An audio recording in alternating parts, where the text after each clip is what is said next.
E é hora da entrevista do dia com Denise Campos de Toledo. E eu converso agora com a Marina Bragante, que é primeira vereadora eleita pela Rede Sustentabilidade aqui em São Paulo. Vereadora, boa noite. Boa noite, um prazer estar aqui com você hoje. Obrigada pela presença, quase pertinho agora da posse mesmo, de fazer valer. Foram 39.147 votos, quase 4 vezes mais que você teve em 2020, na época que não se elegeu, mas você já tem uma história aí na política, né? Tem uma história longa, né? Eu sou psicóloga de formação, mas comecei a trabalhar no Poder Público na Secretaria Municipal de Assistência e Desenvolvimento Social, na gestão do Serra, num programa que chamava Ação Família, Viver em Comunidade, que cuidava das famílias mais vulnerabilizadas dos territórios mais vulneráveis de São Paulo. E de lá para cá, passei pelas 3 casas legislativas, então na Câmara eu fiquei 6 anos como assessora, trabalhei no Congresso e fui chefe de gabinete da deputada estadual Marina Elô aqui na Assembleia. E passei pelo Executivo Municipal, que foi onde eu comecei, e fui secretária adjunta de Desenvolvimento Social do Estado de São Paulo, quando o governador era o Geraldo Alckmin, e depois fui secretária executiva e fiquei um tempinho como secretária de Desenvolvimento Econômico, Ciência, Tecnologia e Inovação na gestão do Dória. E também Rodrigo Garcia, né? Rodrigo Garcia, sim. Na continuidade. Sim. E aí, como é que fica a sua posição política com essa trajetória toda? Ela fica um pouco a expressão do que sou eu e do que é a minha história, né? Eu trabalhei muitos anos para o PSDB, nunca fui filiada ao partido, mas trabalhei muitos anos.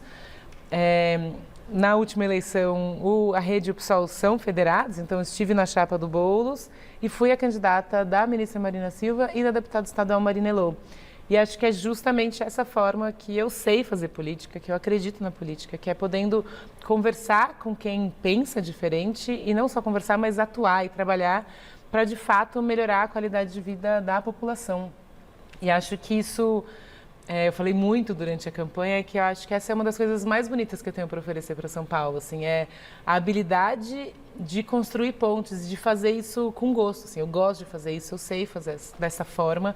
Então, acho que a minha posição é uma posição muito conectada com as pautas que, para mim, são relevantes, urgentes em São Paulo e independente de poder colaborar com a prefeitura quando a gente estiver alinhado, e acho que tem espaço para estar alinhado, e discordar, fiscalizar, ser oposição muito pautada nos dados e no que a ciência mostra e no que tem acontecido na cidade para poder debater a cidade, né? Acho que é menos um posicionamento de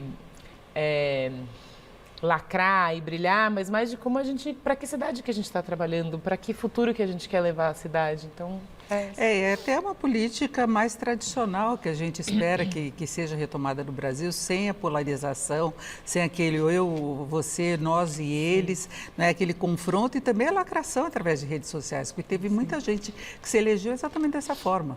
Não é? Foi no limite e nós tivemos a própria candidatura para a prefeitura também com esse enfoque, não é? Sim.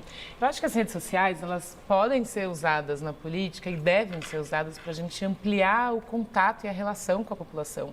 É muito importante que a população saiba o que cada uma das vereadoras e vereadores eleitos está fazendo, quais os temas, por que eu estou trazendo esse tema para debater na cidade, aonde você me encontra, Isso é muito importante. Porque quanto mais a gente aproxima a política da população, melhor a política é. Mais próximo a gente está, como representantes da população, da realidade para entregar uma política pública melhor, um orçamento que de fato atenda à demanda da população.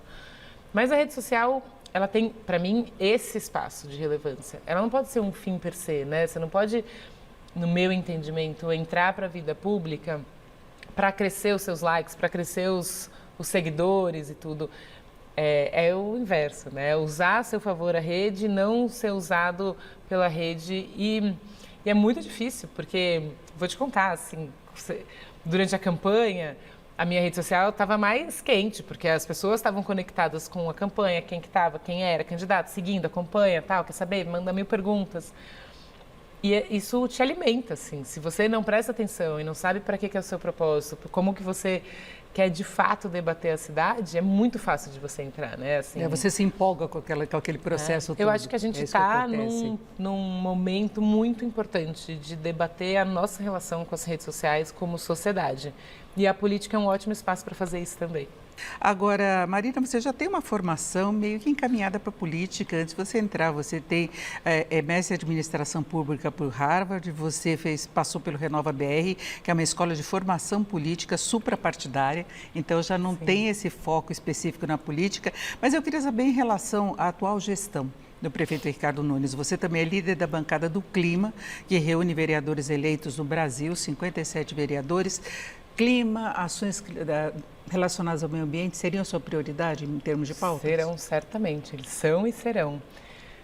A bancada do Clima surgiu durante a campanha e foi uma forma da gente chamar atenção para a pauta, que não é uma pauta que os eleitores, eleitoras e nem as candidaturas estão acostumadas a trazer, mas ela é essencial, ela é urgente e ela impacta a vida de todo mundo, principalmente quem está na periferia, as crianças, os idosos e as pessoas com deficiência.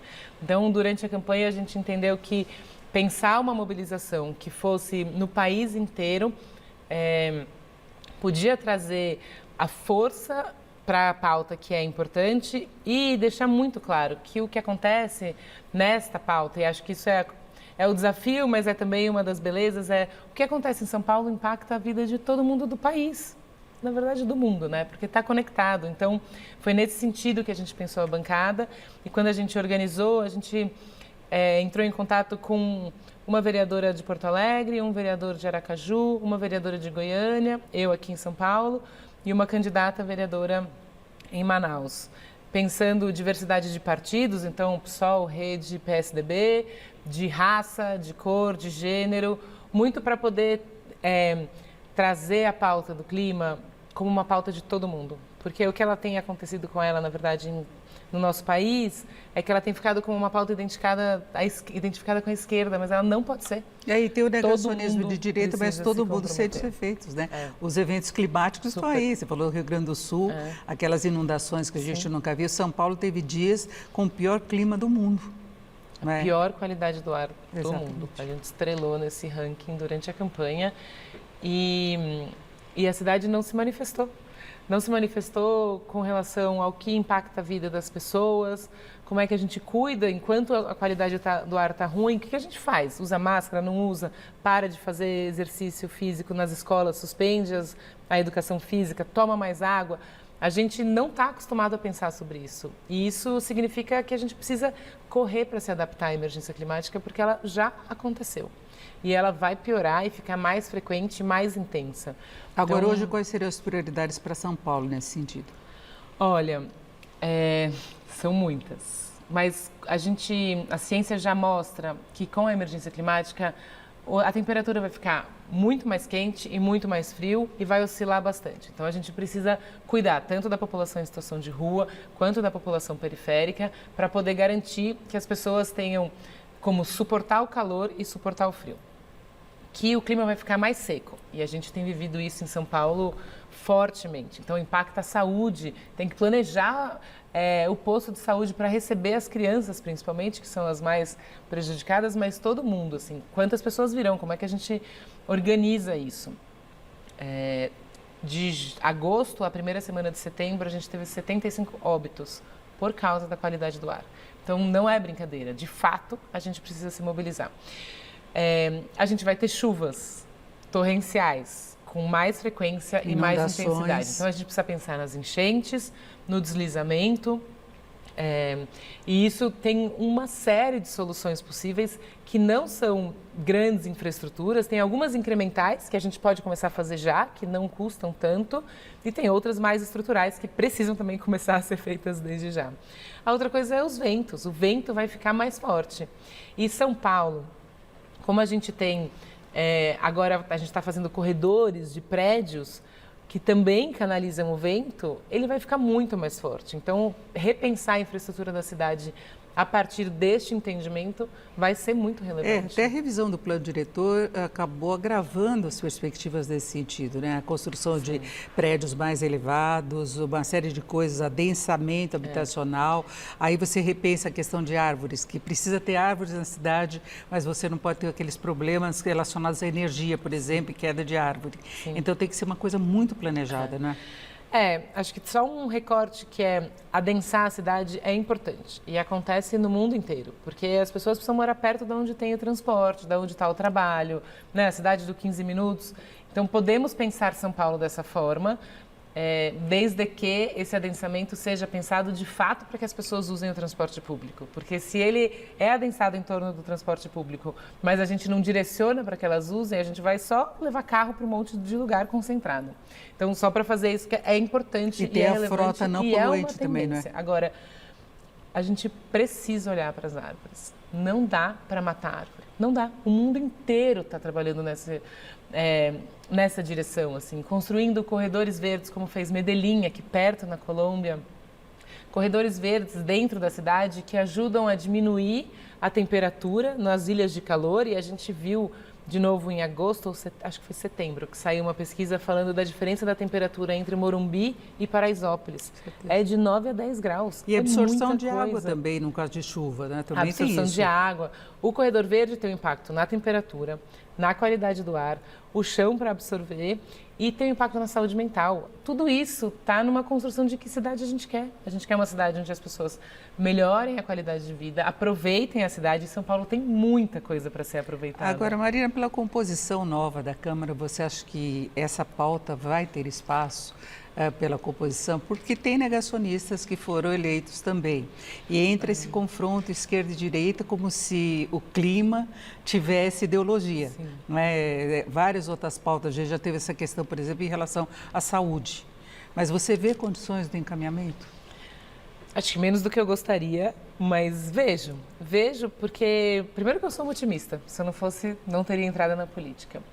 Segundo, porque, de fato, o que está acontecendo impacta a vida da população.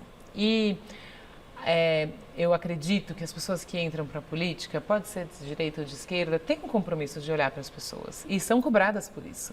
Então, e se não for pela qualidade de vida das pessoas, pelo voto na outra eleição, a população está começando a prestar mais atenção, a imprensa está ajudando a fazer essa conexão.